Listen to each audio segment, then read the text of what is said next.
What is up, y'all? Welcome into Cardinalytics, an Arizona Cardinals podcast hosted by fans for the fans here on this Victory Tuesday, usually a Monday, but Tuesday. Here with my guy Shad. How does Yes, sir. that victory feel, sir? How does that victory feel? Hey, it feels good, man. It feels good. Like we beat the tanking allegations, you know what I'm saying? Like followed up that Giants debacle with a great dub, you know what I'm saying? It feels good. And it's always a good feeling to see the Cowboys lose. It's always a good feeling. That's So, I mean, that's really crazy to me. 7-1 in the last 8. That's like I knew we beat them, but I'm for some reason like we when that loss that we had on Monday Night Football to them in Arizona, I think it was forgot what year that was, maybe 2017 or so. I was like, okay, that was like the game or whichever game that was for Dak. I was like, okay, they must have been beating us, but then I go back and look and it's like 7-1. Like mhm. that is crazy. So obviously missing our guy Jake. Bro, we'll have you back in obviously. As soon as he gets in here, I'll bring him up because I know my guy got a lot to say, and I need to hear what he has to say. But obviously, we'll dig into the week 2 talk. I mean, big victory for the guys. Yep. A victory that, in all honesty, me and you didn't expect. We both predicted that they would lose, but our guy Jake predicted that they would win, and they won. And literally an any given Sunday type of momentum, but it really wasn't an any given Sunday type of game. It was more so the Cardinals dominated. They showed who they've been the first 3 weeks of the season. Instead of losing the lead in the fourth quarter, they held on to it and secured the win at home to win for the first time on Sunday at the crib for like in the last like 2 years, like Since since well, yeah, since since 2021. I think it was that Texas game, right? you talking about against Cowboys? Yeah, the first win at home since I think that Oh yeah. Texas game, Oh, that first Zach Ertz game, I think. So oh no, I no, no. They won at home. They won at home last year against the Saints. won at home on Sunday though. Won at home on Yeah, Sunday. yeah, On you're right. Sunday they You're right got about. that breeze through game that Thursday. All the home teams always win on Thursday. This game's Mhm. janky. But at the end of the day, I mean, it's good to see the guys win at home. It's good to see them win a game at home for those fans because we talked about on the last pod. Uh, I was saying that the dimension will never change in those stadiums, and they didn't on Sunday, which was expected. But those dimensions in those stadiums will never change on Sunday until you start winning at home and beating teams like the Cowboys at your crib with a bunch of their fans there, because a bunch of their fans will know not to try to come back because they may see a loss. And that was the case on Sunday. The Cardinals dominated first half, over 200 rushing yards or over 150 rushing yards, I believe, in the first half, and then 200 Yeah. overall for the game. It was a master class by Drew Petzing. I would say that he finally kind of grew up in totality. We expressed his talk about him and his first Mhm. halves. It's not so much the second half, but I believe the first half and the second half were right on point. And he went against a guy in Dan Quinn who we talked about was a potential coaching candidate for his last podcast. Yeah. And he went against a guy like Dan Quinn is top assistant, one of the top assistants in the NFL, and he clearly outcoached him throughout that entire game. Yeah, I And mean the yeah, go Cowboys ahead. they had nothing for the run game. Like you said, like Yeah. over 150 yards in the first half. And like James Conner, Drew Petzing, like it starts there with that run game. And Dobbs again looked good. Surprise! Like this was supposed to be a top 5 defense in the NFL, and we said last podcast they slick hadn't played an offense as good as ours. Like the Giants, their offense was they don't have as good enough weapons as good weapons as we do, and the Jets they have Zach Wilson. So like I mean maybe the blueprint's out. Like we ran right at Micah Parsons. Like Hmm. that was no problem. And we Yep. also talked about like the interior of the D line, like that would they got exposed there. Hmm. Like there was no hardly any pressure from that interior of the defensive line. It was really just Micah Parsons and Demarcus Lawrence. That was it. Yeah, I agree. Real quick before we continue, see my guy Joe in the chat. What's going on, Joe? Appreciate you coming through. So Appreciate you showing love. You wanted to go to the Cardinals YouTube, so please, this is all respect. Love to have you on one day when we got Jake on here too. We can all chop it up. But appreciate you stopping through. But yeah, I think those are kind of both our kind of our biggest takeaways. Maybe if you had a different kind of biggest takeaway, go ahead and share that now. I kind of share mine already, but and I'm ready to just get straight into the offensive takeaways. But any other takeaways you had for the game in totality? um yeah, gone are the days. Well, I mean, it's been a couple years now, but Matt Prater. just real quick, shout out to Matt Prater because Hmm. I remember the days of Zane Gonzalez, and I remember the days of just even last year when we had to pick up. I don't even know who it was from the Chiefs, whatever kicker that was, Hmm. that came and Yeah. missed those goals. Like the field goal issues, the field goal struggles, that's gone. Like we have a reliable kicking game, and that's one thing that I feel like gets so undervalued. Like it just we don't really like talk about that as much. And just shout out to Matt Prater. Yeah, Matt Prater, huge. Like Chandler Catanzaro, I remember Chandler Catanzaro as well. Oh yeah, He also blew a couple of kicks. It's good to have him at Prater. Sometimes last year it was iffy or so, and then when like you said when he went out, but this year he's been money for the team. So we hope that continues. But I want to get straight into the offense. The offense overall, it's really I can't lie, it's shocking me. It's shocking me to me overall. It's shocking me to how much the offensive consistency on the offensive line outside of Elijah Wilkinson, who was replaced by Cologne for a couple of snaps, but the consistency there between the all five of the players so far, like that to me is really impressive. It's been that cohesion, and you can tell they're gelling together and working together. You can tell how much Will Hernandez and Paris Johnson Jr. talk and communicate and go through things because of how well they. Dallas runs a ton of stunts on the D line. They run a bunch of games, and they handle that massively all game long. Like shout out to those two because that's the reason Josh Jobs was able to look like the way he was, and DJ Humphries on the opposite side when he did get matched up with Michael Parsons. Parsons was very quiet. They had a couple of holds. That guy's quick, but at the end of the day, like they were quiet when they were quiet when he was on his side. And mhm. like DeMarcus Lawrence, very quiet throughout the game. And uh, I think this is like you said, this is the first offense that they've seen in totality of it when we talk about weapons, the quarterback position, and the offensive line that they've seen. And they got bludgeoned on the ground, like James Conner so far top five in damn near every running back stat. Like Yeah. so it's like that's expected when they told us that they wanted to come in, change the offense, make it a ground and pound type of offense. And it's good to see the fruits of their words so far coming out and it's producing and they're backing up their talk. And then we talk about the weapons. You talk about a guy like Michael Wilson who had a somewhat of a breakout game with that long catch, but we just excited to see him. We were talking about him last part, hopefully getting some more targets and catches and look at what he's doing. And you guys like Hollywood Brown, who is just being consistent. At the end of the day, like we know what he is in the NFL, we know what he can be, but he's being consistent and being reliable for his team. He's making those tough contested catches. He's getting separation from his guys. Like that's stuff that he's doing, and he's able to produce and be a target for Josh Dobbs. And then we obviously got the tight ends as well, along with Rondell Moore, who's been a guy who's been under a bunch of criticism from this fan base, including myself, for either health or production or whatever the case is. And you can see his true role is to just be a motion gadget guy. There's no reason that he should not be on the move when before the ball is snapped because the defense cannot keep up with his speed when he goes left and right, and they can't keep up with his ability to go down the field if he does go vertical. That is something that he's really good at, and Drew Petzky is unlocking that. And obviously, the quarterback position. You talk about Josh Dobbs. I'll let you go into what the QB school mentioned, who had analysis on him, was something I would have never expected to see as a QB school doing analysis on Yeah. Josh Dobbs. But um, like his consistency, Mhm. not turning the ball over outside of those two fumbles, which one was a strip sack that you can't control, and he just lost the ball in a center exchange in the rain. Like those, you not turning the ball over, you not hurting your team, It's big. that's what backups do. Yeah. That's what good backups do. That's what good players do. They don't hurt their team. And there are days when we would sit here in the last couple of years and say this team hurt themselves with penalties. This team hurt themselves with turning the ball over. This team hurt themselves on whatever it is play calling. So far in these first three games, that has been completely opposite.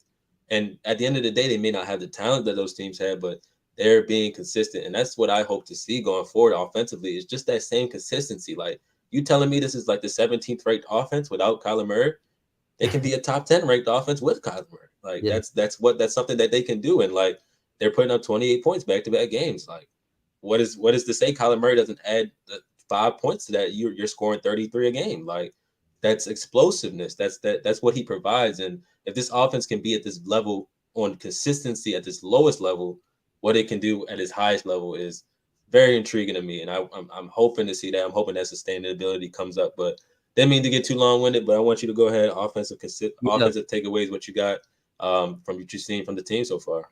Yeah, I think a lot of people probably thought that this offense was going to take a major hit, especially when D Hop got cut.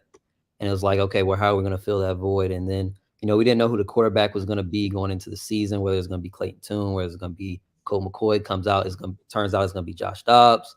And I mean, ever since they played Washington that first game, they named Josh Dobbs the starter. Um, the offense has done nothing but execute. And like you said, it's shocking with how well they've been able to execute. Dobbs hasn't thrown an interception yet. We've only had, I think, 2 turnovers on offense, 2 fumbles in the Washington game. But outside of that, I mean, he's protected the football. And we saw against Dallas, like, there was nothing that Dallas could do defensively to stop us. They, like you mentioned, they ran a lot of stunts up on the defensive line. We handled that. They ran a lot of man to man. We were able to beat man to man, which was one thing that I felt like going into the game. Like, if we could expose them in some aggressive looks, we'd have an opportunity. A lot of those deep crossing routes, like, we were able to hit a bunch of those. We hit the big one in the fourth quarter to Michael Wilson, but we also hit one earlier to Michael Wilson early in the game. And Marquise Brown, Marquise Hollywood Brown, he's been playing so well this year. Like, I know you mentioned about him just being just reliable, but I feel like he's been more than reliable this year. Like, he's Mhm. truly showing that he could be a number one wide receiver on this team, because anytime we need to play, he's making one.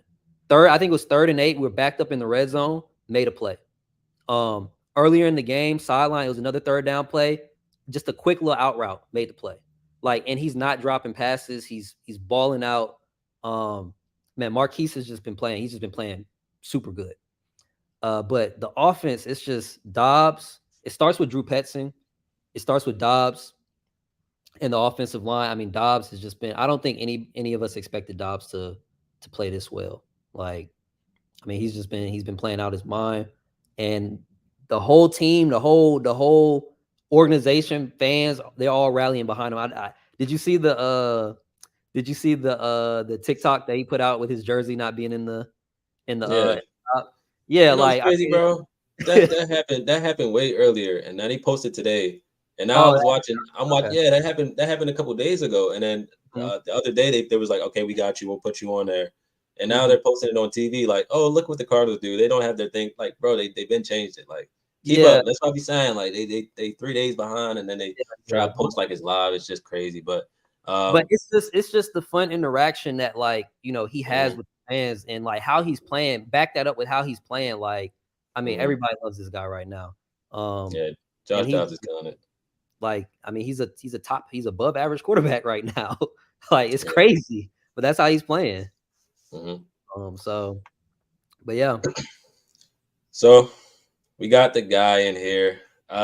He, like I said, to start the pod, I mean, me and Shad, we doubted our team. I can't lie. We didn't predict too much for us, but my guy definitely predicted that victory on Sunday. Brother Jake, I have to run it for you. Have to run it for you because a lot of people might not believe you, but I believed you. I believe you, and we have. Like I said, I was thinking back to the last 2 games, and no one expected us to be close in either game.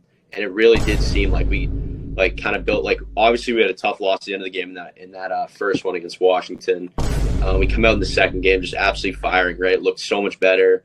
Like, it really seemed like the coaches installed a game plan to directly improve on what we had kind of come up short on the week before. So I'm going to trust in Gannon and the rest of his staff and the team motivations, the leaders on the team. And I'm going to say, like I said before, right? Like, any given day, it's the NFL. You got to take advantage of your opportunities.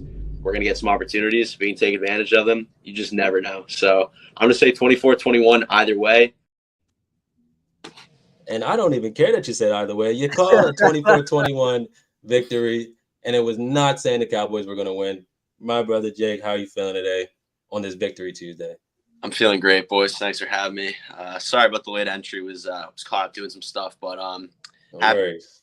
and excited for this pod.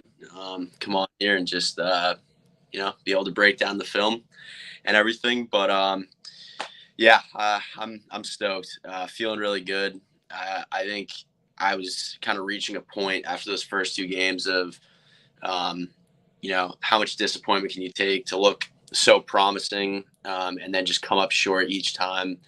And in some ways, this win almost makes the loss to the Giants that much worse because, like I said, I really was buying into the narrative that like maybe they're trying to be competitive and then just like lose in close fashion. But knowing that that's not what we're doing, we are trying to win games, just makes me feel like we're that close to being 2-1. But I feel great. I'm really excited, very optimistic, and I think all signs are pointing in the right direction.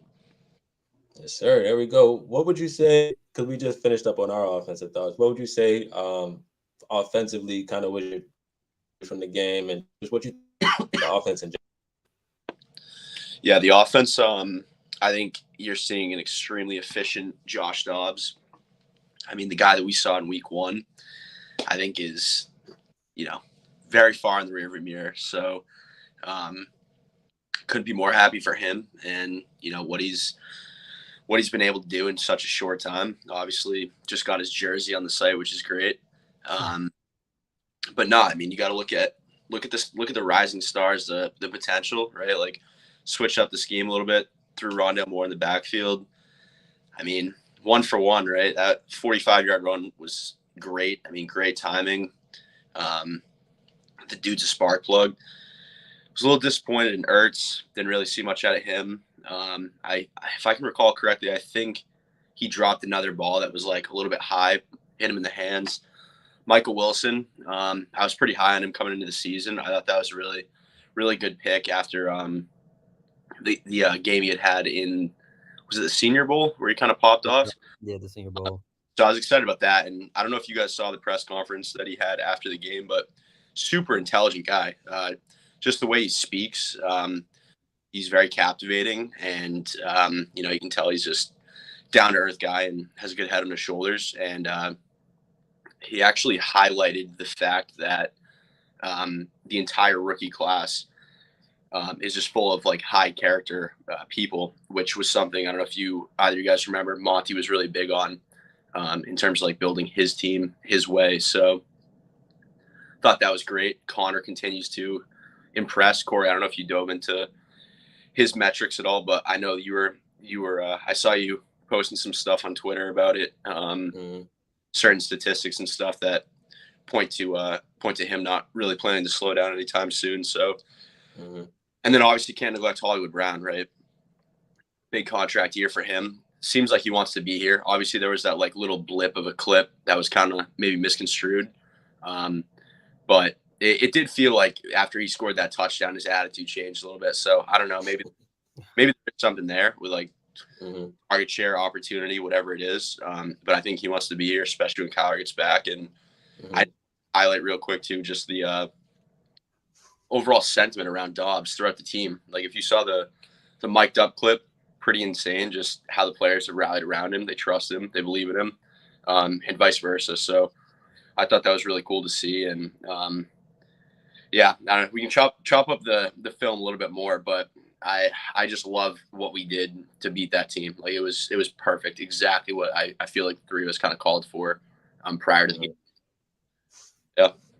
Yeah, absolutely, bro. And I can't agree. I have no more like expectations for this team outside of like what they're doing. But then what they're doing is like this is kind of sustainable type of stuff. Like running the football is sustainable type of stuff.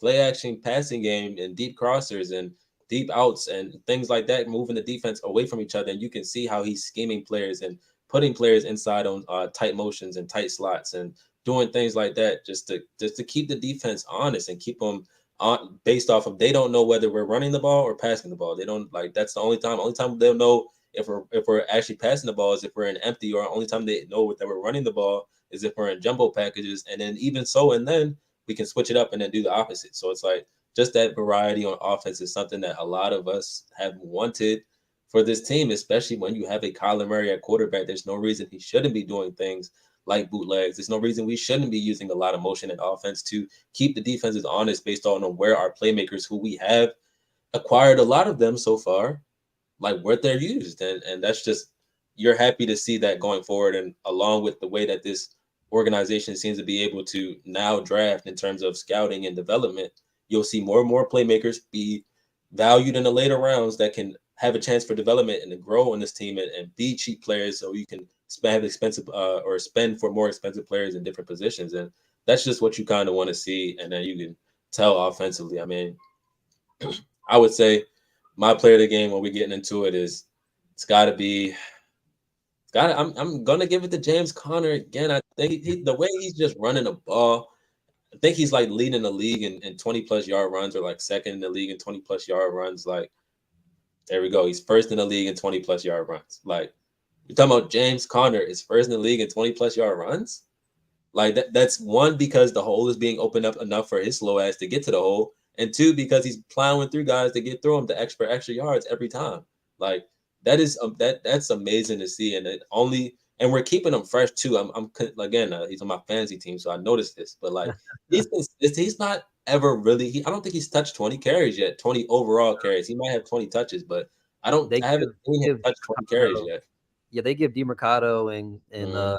Deontay a good amount of carries in the second So half. so they're keeping his legs fresh enough for him to be able to do things like when we're in the fourth quarter, the way we ended the game is that's how you're supposed to end a game is pound them down and finish off the game. And that's what you're supposed to do. And that's what they're keeping him fresh for. And I love to see that. So to me, James Conner, player of the game, yet again. He might have a lot of player games, I hope, because the way that they're choosing to run his offense. So James Conner played the game for me again. Shaw, who'd you have?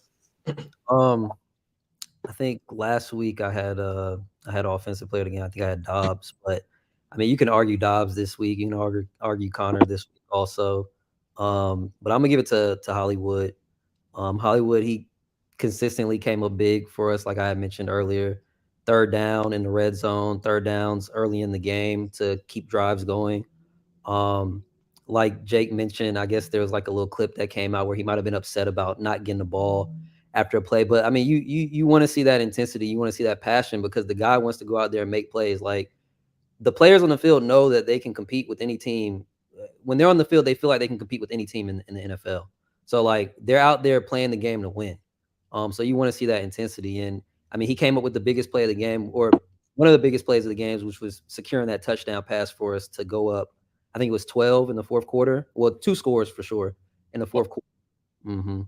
So yeah, I got to give it to Hollywood, man. He's been that dude in these first couple of games, man. He's been reliable. He hasn't. I don't think he has a drop. And he's made plays when we need him. So, yeah. Who you got, Jake, for your player of the game on offense?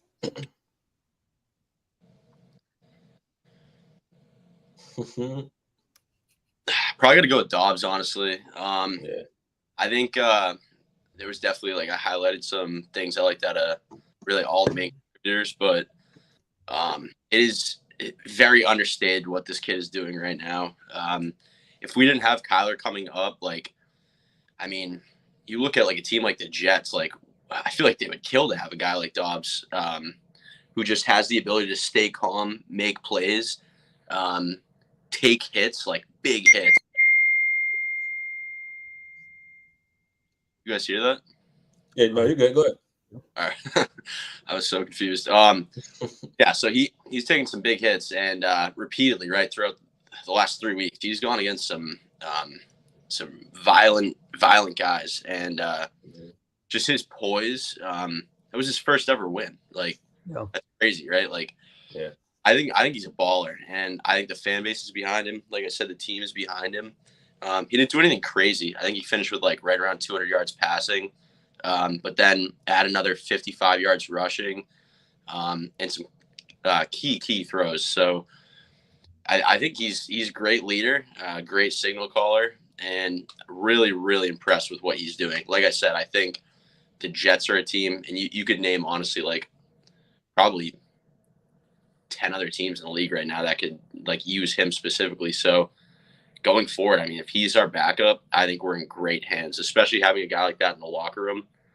Intelligent, right? Like just like a good person, guy's guy. He does his little TikTok thing, which is like kind of like a funny little shtick that he has. But not like he didn't make any mistakes. He's yet to throw an interception. We just went against the best defense in the league, supposedly, and we were supposed to get crushed. Like, you saw all the graphics, everything that people put together, all the analysts, the score predictions. Um, it, you cannot understate this win, right? I mean, even if it was at home, it doesn't matter. This was a signature win for first time head coach, first time defensive coordinator, first time offensive coordinator, first time GM, and first ever win for the quarterback. So, yeah, I definitely got to give it to Dobbs, and I was really happy with what I saw out of him. Yeah, I 12, agree. And just go ahead, 12 Shaq. point 12-point dogs, and they won by 12. Crazy. Like, you Yeah, can't. yeah. It's real interesting to see how good this offense can possibly be. And like my thing is that my thing that's so interesting to me is like we faced three defenses that two teams won that were playoff defenses, and another team that was a game away from being a playoff defense, but we all know that they're still a playoff defense. And like that's what this offense can do.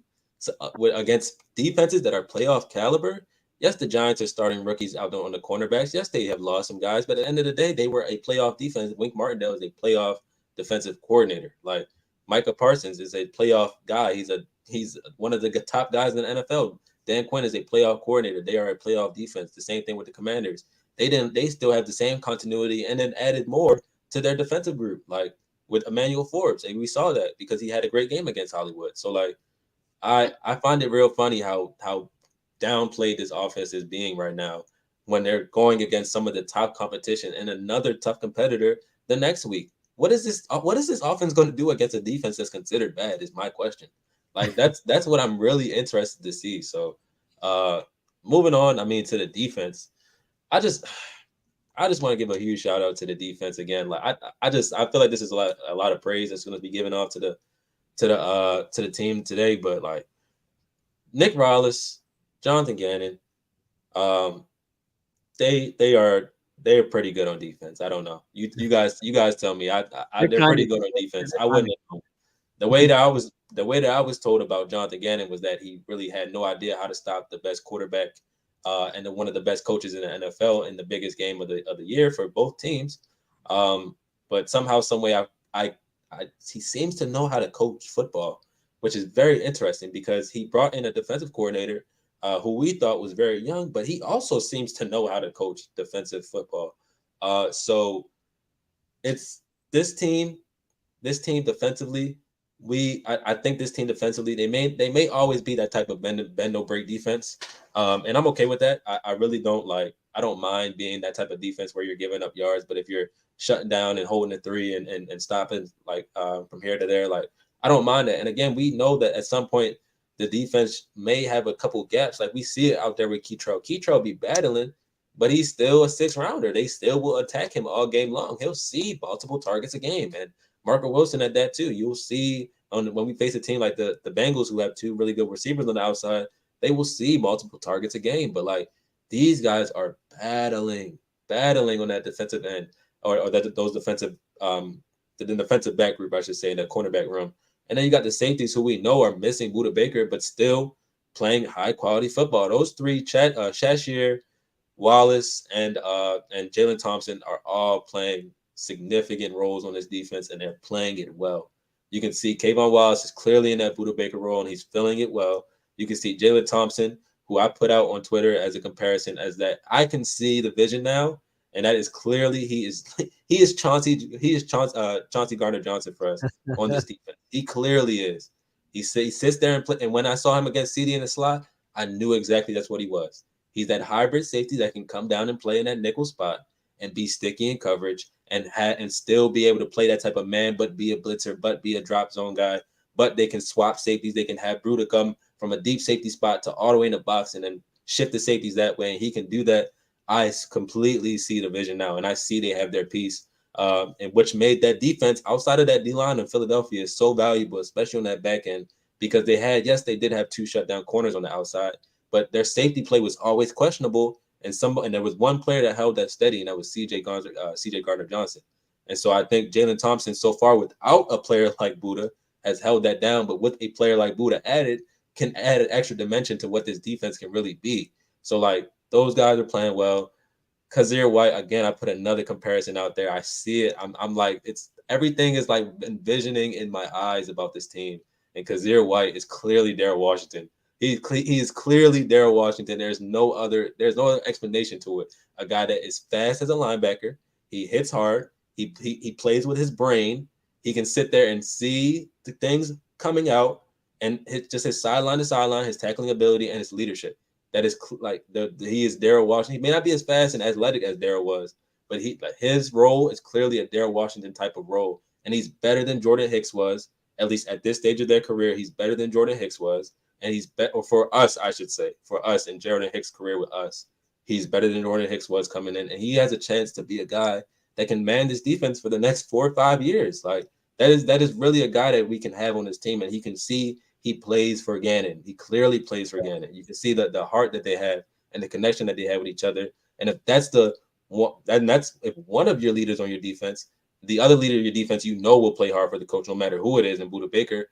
That's two dogs on that side of the field. Like, and that can change a defense completely because the defense will never quit. And on top of that, shout out to D-line. A lot of people have been taking them down and saying they can't be anything, and putting them in a dungeon. But they battled, and yes, they went against a backup defensive line, but in a backup offensive line, I should say. But in totality, they're supposed to be a backup defensive line group. Like, so it's backup versus backup, and let's see who's better. Oh wow, the Cardinals have better backups than a team that is supposed to be a contender. So if that contending team misses a piece, what is that going to do? Like, that's going to hurt them. So I just and then obviously the outside linebackers, those guys, they've been playing ball. I already talked about them last week, but just it's impressive to see what they're doing with no talent. And when they add talent and when they have the pieces to add, like what can they really accomplish? Like what type of defense can they be? And just so far, these coaches have proved that they can coach to top 15 or above average level caliber in terms of just how they coach. Talent overweighs you, and then talent puts you into the top 10 stratosphere, top 8 stratosphere, and that's what gets you wins at some point, because people see your talent, and sometimes talent doesn't win everything, but the coaches back up that talent. And that good mix that can possibly happen within the next year or two for this team with all the acquisitions and the capital they're acquiring, like, boy, y'all gonna have to peer from, because it's like people really tried to dump on us this year, bro. Like I know we had a bad couple, like at least 2022 is bad for us. Like the playoff game into everything that happened last year up until now is like it's bad for us. But like that all goes out the window when the next season starts, because the next season is the next season. It's no longer the last season, it's the next season. And so far, through these first 3 games, the Cardinals have been a top caliber team in terms of being better than expectations. They haven't been top 10, they haven't been top 5, so you can't talk about them in that stratosphere. But 11 through 16 is very fair for how they played. They just haven't been able to finish games. But that's because they have rookie head coaches and rookie coordinators. Like when these guys learn and develop, which they were able to learn on the job yesterday or Sunday and win that game, you see the fruits of the labor and the things that can possibly happen for this team. So I'm excited for them. I know I was long-winded. I apologize. I love this team. Is just they playing so much ball that you got to commend them. But Shaw, what you have for defense and your biggest takeaways on that side of the ball? I mean, the defense, I mean, they were just, bend but don't break.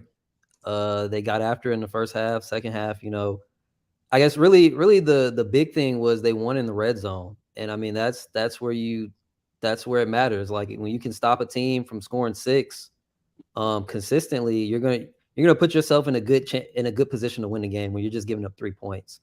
And for Keitrell Clark on the outside, I mean, he was getting picked on a lot, but when it came down to it in the red zone, he didn't give up a single touchdown. I think they were 0 for 2 when they targeted him in the red zone. And also shout out to Nick Rallis, shout out to Jonathan Gannon, because I don't know if y'all realize, but I want to say the last drive that the Cowboys had to try to kind of bring the game within 1 score, they made an adjustment. They switched Keitrell to the opposite side. So he wasn't no longer guarding Michael Gallup. They put Marco Wilson on Gallup because Gallup was cooking us all second half. Like there was nothing that we could do with that. And that switch, it ended up paying dividends because we were able to slow them down a little bit more. And Marco came up with a big play that, some people might say pass interference, some people might not. I think he got there as soon as the ball got there. So, but he ended up making that big play, and that ended up paying dividends for us late in the game. But I mean, overall, the defense balled out. Kaiser, Kaiser, like you mentioned, bro, he plays hard for Gannon. I don't know if y'all saw his press conference afterwards, but like he was just talking about how, JG handpicked him. Like he's like, hey, look, I want this guy. If he becomes available, I want him. And so, with that, he's not about to let those dudes down. He said, he's gonna play hard for them. He's gonna give it all he has. And if he looks bad, then they're gonna look bad. If our defense looks bad, they're gonna look bad. And that's not what he wants. So man, Kazir's just he's been a leader on this defense, like you said, and it's contagious. Like you got the defensive line playing that. A lot of us thought the defensive line was a weakness on this team. And I remember, I don't know if y'all remember, but at some point during training camp, I think Jonathan Gannon came out and said he felt like the defensive line was a strength of the team. And a lot of people were like, JG, we don't know what you're looking at. Like, Right. we looking at these names, but we don't know who's going to really be making plays out here. But come to find out, I mean, they've been balling. They've been playing well against the run and the pass rush, which a lot of people also thought Jonathan Gannon coming over from Philly. They had however many sacks. He doesn't have anybody over here. Like that defense thrived off of sacks, like and with only bringing 4. And look at I think they're above. I want to say they're like top 5 in sacks in the NFL right now. Top for third. The At top 11. 30 sacks. And I mean, you got guys like Gardeck, who he didn't really like make a big impact last game, but Dimukenji showed up early on in that game. And I would say the only kind of negative that I'd give from last game was, I mean, we got to clean up penalties. Penalties are still like, we got to clean those up, especially on the outside with pass interferences and holdings and stuff like that. But then also tackling. Man, the tackling was so frustrating to watch in the second half because I just felt like literally the game was going to slip away because they were missing so many tackles. Like they missed the sack on Dak. They missed the tackle on that running back out the backfield, and he somehow scampered and got like, I don't know. For that extra 11, right? It was something like that. Yeah, like Could have been a loss of 2. First punt. Yeah, missed tackles, and like that had me so frustrated. I'm like, we're playing this soft coverage, and like we're not tackling. Like if you're gonna play soft coverage, at least come up and make the tackles. So that would be the only negative. But I think they'll clean that up. I was listening to Nick Rallis's press conference before we got on this today, and he was just talking about how the one thing that they need to really tighten up going into the next game is technique. Like the technique needs to be A1 going into next game. That's technique and scheme. Technique and scheme. And when he said that, I'm like, okay, yeah, he saw the same thing I saw. Like these dudes need to work on their tackling because, I mean, going up against the Niners is going to be tough next weekend, and we'll talk about that some more, on the future episode this week. But that's going to be tough. Jake, defensive thoughts. What do you think about the defense this game? How they held the Cowboys, who's supposed to be this great, this great offense, to only 16 points, a bunch of field goals. Yeah, I mean, I said it in the podcast leading up to the game, but that the Cowboys' offense, right? Like it's not. I don't think their offense is like a top 5 offense. I think obviously the defense is, one of 3, probably 2. But I think we kind of exposed them a little bit. We were able to make the plays when we needed to. Obviously, you guys have mentioned the bend don't break kind of vibe, which I definitely don't disagree. But I do think, and obviously we flashed it against Washington in week 1. While we may be closer to the bend don't break, I still think that we have playmakers on the team that can go out and make splash plays. We didn't really see that too much, obviously, in this game, but I mean, we had 2 sacks, right? It was Zaven and then Dimukeji. Should have had another one. I think it was Barnes against Dak that ended up becoming like a 12-yard run for a first down, which was like the most infuriating play of the game. Oh yeah, that's when I think that's when Dimukeji had him, like he literally like bear hugged him, and then Dak got out of it. I was so confused, and they started running. But yeah, that was that crazy play. That was just purely infuriating, and I started to feel like Giants. Like here we go again. Yeah, for sure. I like what I'm seeing though out of Keytrell though. Like I think I like his swagger a lot. I mean he's obviously a 6th round pick, so it was his third game. He's got room to grow, but he's flashed, right? Like he definitely has like the skill set that you want in a corner, and he's got the attitude to back it up. And he doesn't play like a rookie. I think he plays really aggressively. Obviously, he does look like a rookie at points, but I don't think he plays as a rookie. But yeah, overall, I think the defense definitely held their own. I mean, third down stops, fourth down stops in the red zone, which were obviously huge. A little sloppy at times, yeah, as you guys had mentioned in terms of calls and whatnot, but they'll clean that up. Like, gotta work the kinks out. It'll come. But what this team is doing with what they have, especially on the defensive side of the ball, is nothing short of like a minor miracle. Obviously, Kazir White. I mean, I don't know how you don't love that guy, right? Like, I mean, I was looking into him too. I didn't realize how young he is. I think he's 27. A little bit of like a late bloomer, I guess, drafted by the Chargers, 4-year deal. I think he was with Philly for just the 1 year.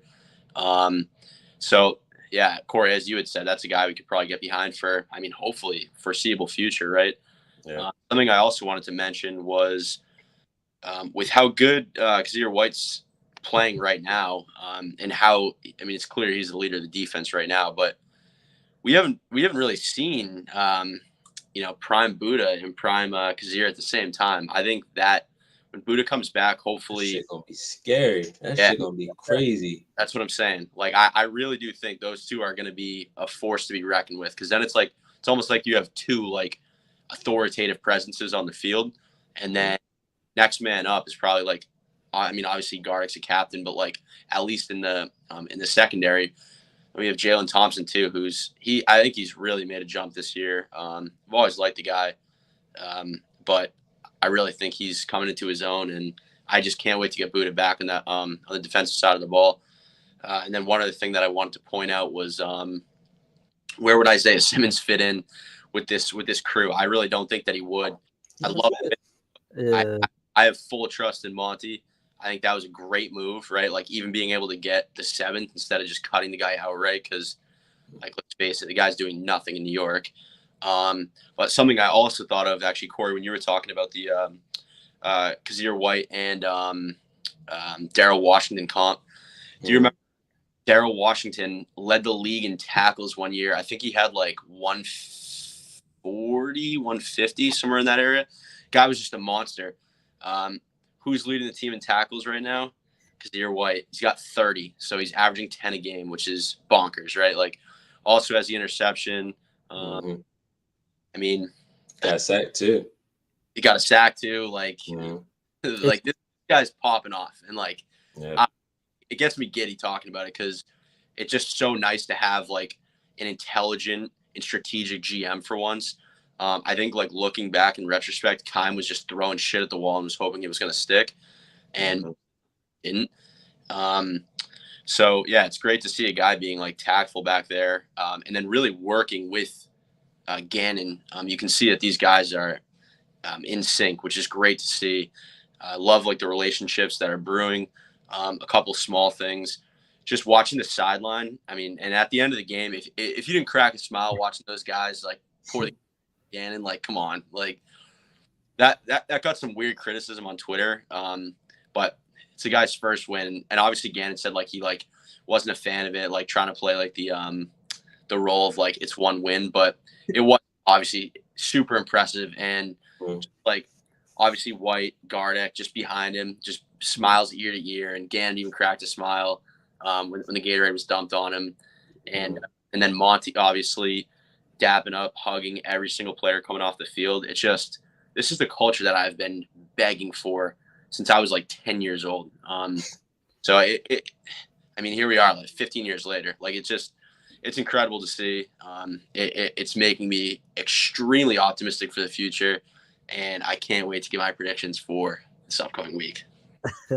Yeah, I know you will be locked in for sure this end of this week with the score prediction, and just your overall thoughts about that game. I can't wait to hear them. I think another thing with the defense that I've been just so impressed about, you guys mentioned it kind of a little bit, is just their ability to now like be so sticky in coverage with that 6-7 man drop in coverage, because they only have to rush 4 or 5. That like guys like Marco, yes, they give up. They'll give up catches. Like him and Kitro, they'll give up catches. But like you can tell, a lot of route concepts are getting bagged, and a lot of quarterbacks are having to think a couple seconds when they play us so far. And that's what's led us to have 11 sacks. We don't have guys that are winning one-on-ones right away at certain points, but they're getting coverage sacks. You can tell a lot of our sacks are coverage sacks because they have an ability, whatever type of that.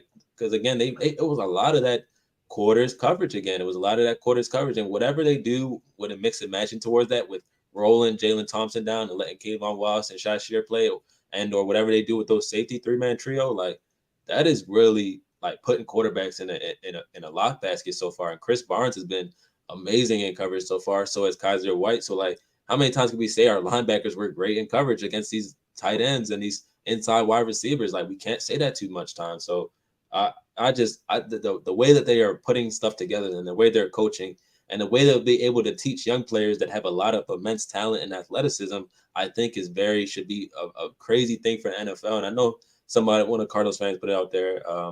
We might not have Nick Rollins for too long and Drew Petzing for too long, and that's fine because you got to see that Jonathan Gannon clearly can evaluate certain guys that he may want for his team, and he can bring them in and let them do their thing.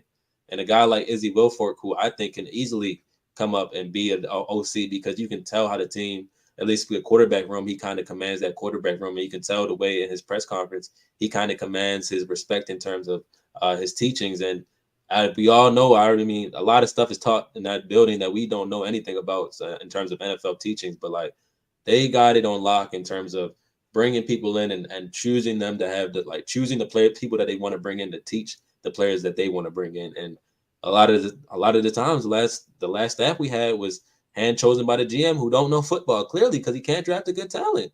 Like so outside of the second round is the best place that he could find the talent in. Like it's so good to see, like you guys mentioned, like, and overall I'm just so pleased with this team so far. And I want to say real quick though, one thing that I just thought about what you were just saying, like with like just how the defense has been able to play like such sticky coverage and stuff like that. I know a lot of people or a lot of my friends that I've talked to, like they mentioned, like, man, the NFL didn't do y'all any service with like the schedule that they gave y'all. Like y'all had to start with the Commanders, then the Giants, then the Eagles. I mean, not the Eagles, then the Cowboys, but I guess one thing that I'm just now thinking about is, I mean, Jonathan Gannon has been with the Eagles. Nick Rallis has been with the Eagles, and we've seen 3 straight NFC East teams to start off the season. Like, that is a tremendous advantage that we had that we kind of never even really touched on, where he's played against these teams twice a year and he knows what they're trying to do. He knows what they want to do. And I saw some stuff on Twitter. I forget what account it was, but they basically kind of like broke down the game and like was going through the film and everything. They were just talking about how the pattern matching of like the Cardinals defensive players and just the route combinations that the Cowboys threw at us last game, like we knew what was coming. Like we knew, okay, they're going to run this person over here so that CD can run on this route. Like, and everybody was locked in on it. So I think one thing that we might have overlooked was, Jonathan Gannon being a part of that Eagles staff and going up against 3 NFC East teams. Maybe, that was an advantage to us that a lot of people didn't think we might have had. Yeah, that was the biggest. A lot of when I was thinking about the record prediction to start the season, that right there, that reason for him being in the NFC East, seeing those teams twice a year was the biggest reason. I said that I thought we'd start 2-1 and then or 2-0 and then we falter down. Like because I know that he's seen the Giants, I know he's seen the Commanders, and I know that they've sucked every time they played the Eagles. So like I already those teams, I was like, okay, that can help us be 2-0, kind of learn things. But even so, we lost the games, but we are still, he's able to teach. They're able to teach the way they want to teach, and they're able to have their teach weeks and show how the players need to operate so that this week it'll be a different test because you're playing somebody that you're not familiar with. But at the same time, like you have a foundational teaching, and this is how we operate throughout the week to come out on the Sunday and perform. And so it'll be a good test this week to see. But Jake, I used to let you about to say something good. Oh yeah. Just a couple thoughts on like kind of just what you guys are saying too. Shot off your point, I definitely think it helps that Gannon obviously has seen those teams before, but still very, very good team. I think just going back to, I still do think that we should be 3-0, so I still haven't let that go, and I'm probably not going to. But if we're going to lose 2 of those 3 games, I don't think anyone would have had the Cowboys be in the win. So I think that was super impressive. And then also too, I wanted to mention, I don't know if there was a certain tweet. I don't know if I can say that like the tweeter's name, if we're doing that or not. Go ahead. Yeah, I mean, if you want to, yeah, go ahead. It's all our show, so you can go ahead, do your thing. Where it was like Walter B. Mitchell or something like that. Yeah, well, yeah. He was saying, Shout out Walt. Shout out Walt. Good guy. Questionable takes, but appears to be a good guy. He was praising Cliff today, and I was just going to make the point off of that for saying that no one worked harder than Cliff ever, and I just think that is inaccurate. Like I think Cliff do it, but he just doesn't strike me as like the hardest worker. But I think Gannon is. Maybe Gannon's just smarter, but I'm going to these like next slate of games with a lot of confidence that Gannon is going to study the film, has already been studying it. I even remember him mentioning something about the Giants like preseason. Like, so he was already looking way ahead. It's funny that you say that. I just want to interject real quick. Yeah. Y'all need to watch the press conference from today because Nick Rallis had mentioned how literally every offseason, like he just watches Niners film. Like, and he said last offseason he watched the Niners film and he put together a package of basically like what they do and gave it to JG. Oh yeah, I might have to watch that. Yeah. So like he's locked in already, man. You said that was Rallis that did that? Yeah, Rallis, yeah. Oh shit. Oh yeah, I'm gonna have to watch that. I'm gonna have to lock it on that. Oh yeah, say no more. We got him already ready. Okay, go ahead, Jake. But no, I was gonna say, I'm just very confident and basically just chomping at the bit to see how we do going into some division play, especially last night watching the Rams. I don't know if you guys caught much of that game, but they're very, very beatable. Bengals are not a good football team this year. I'm not saying that they won't be, but they're not clicking right now. And the Rams just couldn't get stuff going. Stafford continues to take just poor sacks, holds the ball way too long, a little bit careless with the ball. So I'm really excited to see what Gannon and Rallis, whatever, can draw up against that. But the other thing I wanted to mention was going back to what you guys said about the tweeter that had said we might not have Petzing and Rallis for that long. I would disagree just because, I mean, these guys are both first-time offensive and defensive coordinators. Rallis is 29 years old, so he's not getting a head coaching job anytime soon. That's just fact, right? Like, there's no way. It's probably going to take – there's almost like not an unwritten rule, but it's almost like taboo. Like, there's no way that he's getting, like, a head coaching job next year. It's just not going to happen. And then Petzing, too, like – he was basically on, like, he's older, obviously, but he was on nobody's radar before Gannon signed him. I mean, like, people have such a quick memory. Like, the Cardinals were getting shit on for these decisions. Rallis and Petzing, like, they were getting berated online, and it was playing into that whole tanking narrative. Like, they're hiring 2 scrubs, and they're gonna suck.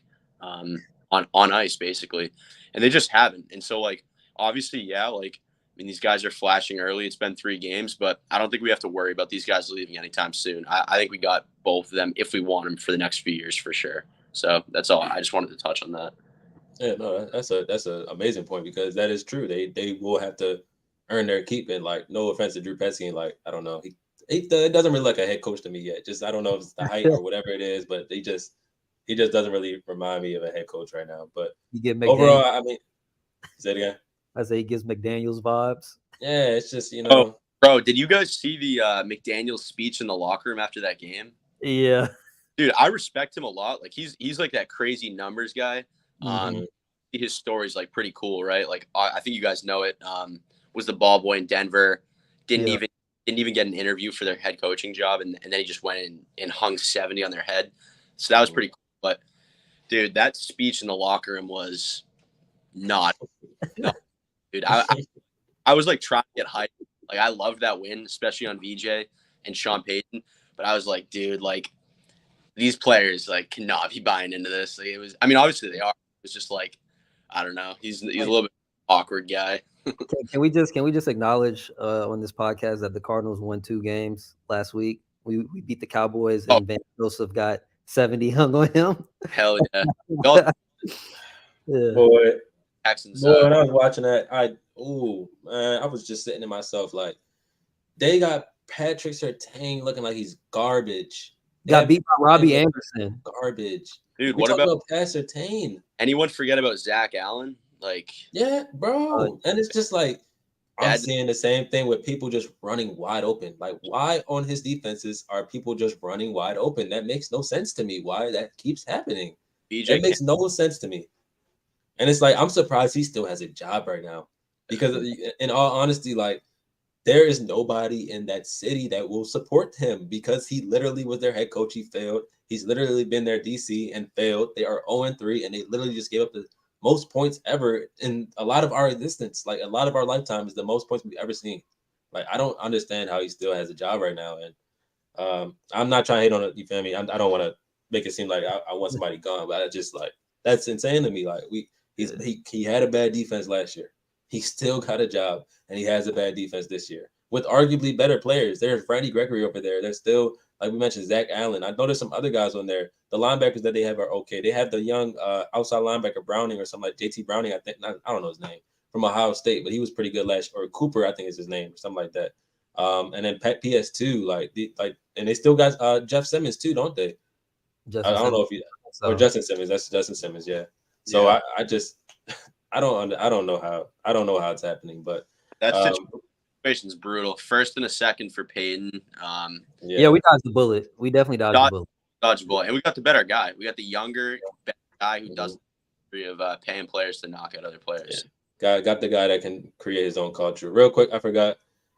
Any defensive player of the games for y'all? I think for me, I'm gonna have to go with that boy 7, Kaiser White. I think he might be all of our players of the game. Yeah. He played ball, 14 tackles, a pick, and just being all over the field is crazy to me. Like it just feels good to have one of those linebackers that's all over the field, that's covering, that we know can hold it down for his front four guys, and then when his front four guys have talent, we know he'll be able to be an even better player, I should say, along with him and Buda back there. Because the point I did want to make real quick, I forgot to say, is that we you're right about we haven't seen Buda and Kaiser in full effect, but that week one, them two dudes was flying around and hitting. I'm like Hey, that was kind of the that was just I only got a little baby we only got a little baby like baby sample of that, but that could be something. Like those two dudes were really flying around tackling all over the field, and we saw the Commanders, like they struggled to move the ball down the field Yeah, against us, and they only put up a certain amount of points, and that's with those two guys there. So I'm pretty impressed. But yeah, Kaiser White's my player of the game on defense I should say. yeah, I'll make it quick. Kaiser, he's mine too. I'm like, I don't know if any of y'all do like underdog, and I'm not like giving no Mhm. like gambling advice or anything, but I don't this So feel year, we take risk. I would say so. We take risk over here, man. They want to take it. They gonna take it. It's up to them. give us yeah. But this year they put I noticed they put defensive players up there, defensive Mhm. stats. And the past 3 weeks they had, well, the first week they had Kaiser at like 7.5 tackles, smashed that. Last week they had Boom. him at like, I think they had him at 7.5 again, smashed that. And then this week they had him at 8.5, smashed that. So Right there. Yes, sir. Smash that. yeah, yeah, But yeah, I agree. yeah. Go ahead, Jake. Yeah, I think I'm just gonna say quickly. I think right now, Kaiser White may be my favorite player in the defense outside of Buda.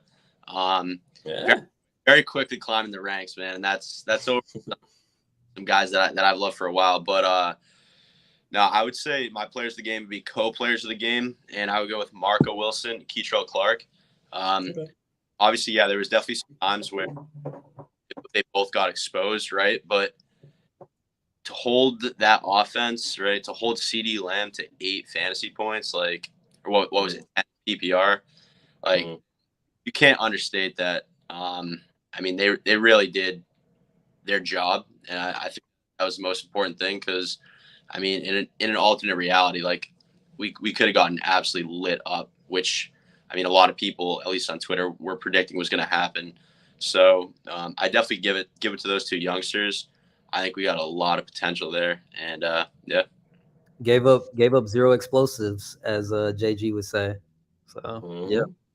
Yeah, you shut down the explosive. You have a good chance to win a game. You get a turnover. You have no turnovers this game, but you can Oh see no, still.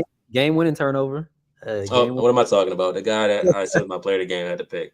Yeah, so I forgot we did have the turnover. My bad. But it felt like we did. It felt like we did until that point of the game. So and they were still 0-0, I should say. So yeah, this was a great win. I'm happy for us to be able to come on here and talk about it because of the stuff that we've been drugged through. And beating that team, like I said, like it proves that when you turn on the film, like, and again, it's still a little bit of a gripe for me because the people want to keep talking about how it's not so much of the other team that was just a better team that day. It's not. They're acting like we got fluky, calls, fluky interceptions or fluky turnovers, stuff like that. Like, no, this was a clean game where we were just the better team for 60 minutes and out of the game, and nobody wants to seem to say that. They just want to say that the Cowboys, underperformed. They didn't play up to their standards, X, Y, Z, and that's fair and fine. The only way to back that up and continue that talk or get that type of talk is by continuing to do it. And it might be a loss against the Niners, but if you play them very tougher than any team has played them this year, it'll be you'll get your respect. You'll get people to see like this team is not one that not, or should say not one that's just going to lay down. And that middle of the schedule just looks like it just looks even more pure enough for a team to possibly going on a win streak. Even like we're like this is not a category we were talking about. But this, like the meat of that schedule with Kyler Murray, with the way they coach, it just looks like a chance for that to really take off right there. But any final thoughts from you boys? Jake, you can go ahead and go first. Wrapping up for today, and we'll see you all on Thursday, obviously, for the preview versus the 49ers. Yeah, I wanted to ask, do you boys remember if did Prater miss a field goal? No, but he had a field goal that looked like it like he missed it. Oh, the but it was so high. Yeah. It was so high. I think it like went over the upright, like right over it. Okay. I must be thinking about the Giants game for. Appreciate you, Joe, for coming through. Yes, sir. I'll be doing yours as well for sure. Let's go. Yeah. What was I saying? Yeah, I was definitely thinking of the Giants game that Prater had missed one, but I mean, obviously talking about like the meat of the schedule, as you're saying, Corey, like we really got to value Prater's leg and his ability to just hit absolute bombs. On the same day that Tucker came up about 4 yards short on a 61-yarder, Prater nailed a 62-yarder. So I'm super happy about that. Super happy about the way that he's playing. And yeah, I think that's it for me in terms of final thoughts. Yeah, for me, man, I don't want to hear no Cowboys penalties, injuries. Like, I don't want to hear any excuses because we went out there with a 3rd round pick at wide receiver. We went out there with, you don't even know who's on our offensive line on the interior. You don't even know who's on our defensive line with Jonathan Ledbetter and Lecky Fotu, which it was good to have him back too because he really helped in the run game. And we just did our thing, man. So like, I'm just glad that we can say that, we can put these tank allegations to bed because the Cardinals are coming out to play every game that they're coming out to win every game that they're playing. And I don't know. And my last thing is, I don't know how you can look at that video of Monty dapping everybody up after the game, smiling, cheesing from ear to ear, like, and not say, yeah, he's trying to win. He's trying to, he wants to win, because he was so ecstatic for that. Like, he come from winning organizations. He was never trying to lose, not one time. What are we talking about, man? Exactly. What are we talking about? God damn, bro. Like, I really hate people. I really hate people like Mike Florio. I hate the media. I hate predictions. I hate people that try to, outlandish expectations, bro. We gonna line them up. So far, we lined them up 3 games in. We play ball every game.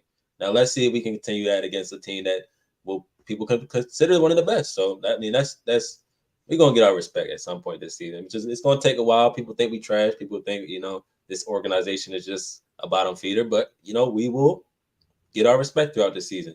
So yeah, if people really want to know what's going on with Arizona, they're gonna keep tuning into the podcast because the national media they don't pay attention to what goes on in the desert. I can tell you that we all can tell you that as being on the East Coast, they don't pay attention to what's going on in the desert.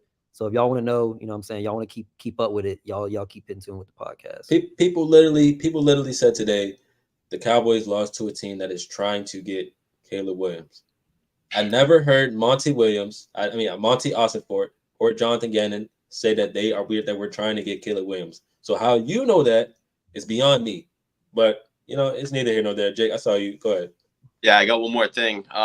Just in terms of the against the spread this year, the Cardinals, we are plus 28.5, plus 20. God, and we're getting 14 points this week. So against we're still getting 14 against a divisional opponent. Getting Yeah. and historically over the last few years we play better on the road. So oh my God, we still getting the 14 is nuts. And is that really? I wonder. I don't know what that's saying right there. So they're saying the Cowboys on a neutral field are 15 points better than us. No, the Niners. No, I'm saying okay. I'm just flashing back like that. You get 3 points for home sometime, most of the time. So it's like yeah, you telling me they 15 points better than us? Like, come on now. He's telling me the Niners. So the Niners are 4. Okay, that's cool. 2 touchdowns, huh? there's absolutely no way. They might as well just post 2 touchdowns all over the facility all week. Just 2 touchdowns. Just you're gonna lose by 2 touchdowns. That's what people think. 2 touchdowns, and we'll see what happens. But appreciate anybody stopping through. We want to chop it up with y'all. Enjoy this Victory Tuesday. Enjoy y'all weeks, man. You gotta cherish these. I know all my guys right here. We've been smiling ear to ear since Sunday, and I will continue to do that until the next Sunday because a lot of people never picked us for that game. But we handled business, and I'm proud to say my team is on the up and up now. They're not on a slumping trajectory. Like a lot of people thought our pods would be very murky and kind of eerie and trying to talk about things we don't want to talk about. But I'm glad we get to talk about good football. Glad we get to talk about good scheming, preparation and stuff like that because that's what this team's about now. It's not just want to go make a play. It's now who's the 53 players on the team, I should say, that want to go out there and ball. So, like I said, appreciate anybody stopping through. We will see you on Thursday, and we are out, man. Peace.